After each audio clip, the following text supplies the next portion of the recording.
mengizinkan saya untuk terus serta dalam pembahasan Akta Pengasahan Rumah Tangga 1994 pindaan.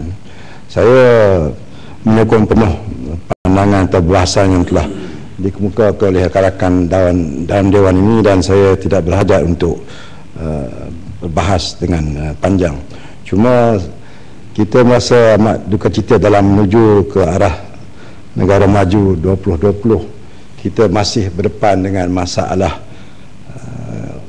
segelintir masyarakat yang masih berfikiran tidak tamadun dalam hal rumah tangga ini.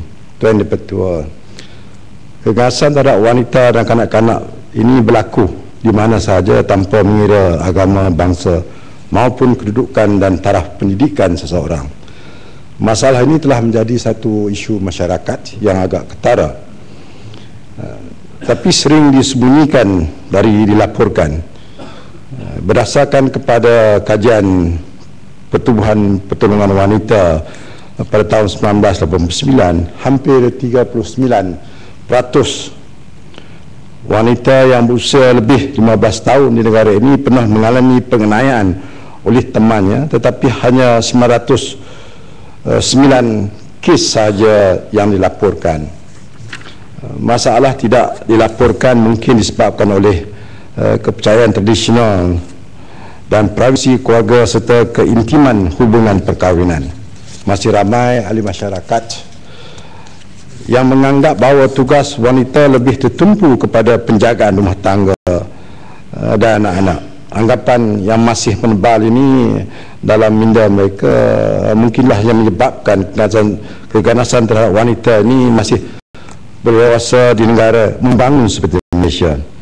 Selain itu, masih ramai di kalangan masyarakat percaya bahawa pertinggahan keluarga suami isteri harus diselesaikan secara pribadi antara suami isteri tanpa campur tangan orang luar. Tuan Ketua, sehingga Julai 2010, jumlah kes keganasan rumah tangga yang dilaporkan kepada pihak polis adalah sebanyak 1,871 kes. Angka ini tidak termasuk kes-kes yang tidak dilaporkan. Keganasan rumah tangga yang diklasifikasikan sebagai salah laku jenayah dan dibaca bersama-sama dengan kanun kesiasaan dan kanun prosedur jenayah.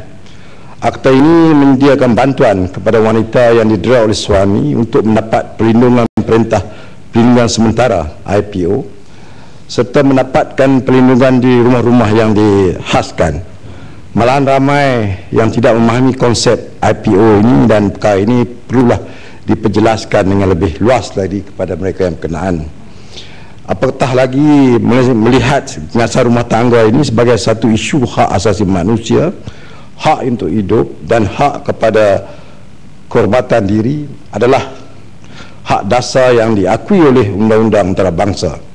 Malahan Pertubuhan Bangsa Bersatu telah menggunakan pakai Konvensyen Penghapusan Diskriminasi Terhadap Wanita, dan Malaysia merupakan salah sebuah negara yang menjadi ahli konvensyen tersebut.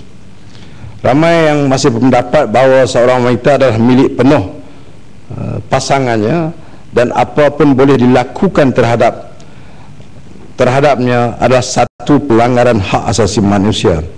Harus juga diingat bahawa usaha untuk menentang keganasan terhadap wanita, terutamanya dalam kes keganasan rumah tangga ini, merupakan tanggungjawab semua pihak.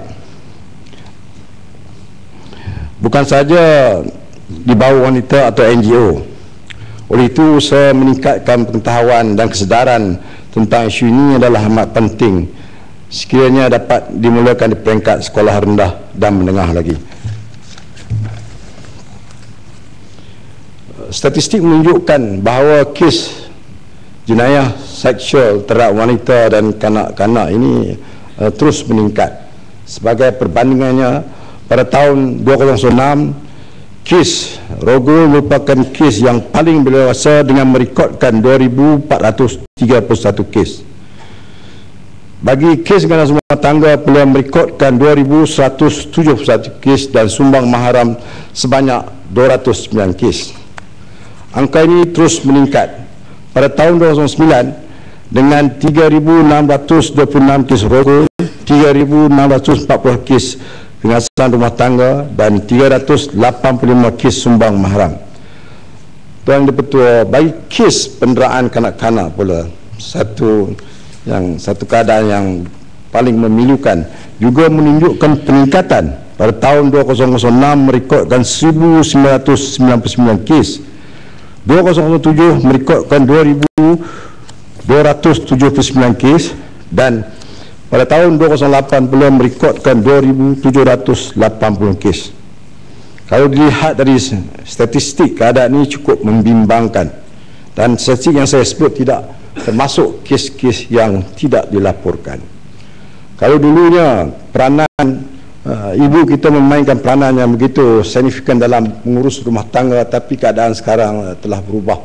Kalau dulunya sepanjang masa kita mendapat didikan dari ibu kita, tapi sekarang keadaan berubah.